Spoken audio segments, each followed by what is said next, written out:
Қазақ тілінде, ғажап тілінде, атың озған азат күніңде.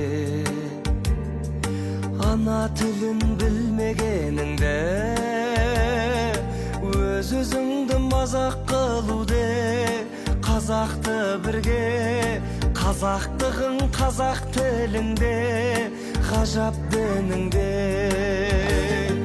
Қазақ тілі бабамның тілі, баламның тілі, тілім барда адаммын тірі. Қазақ тілі әкемнің тілі, анамның тілі, оны білмеу маған күлкілі.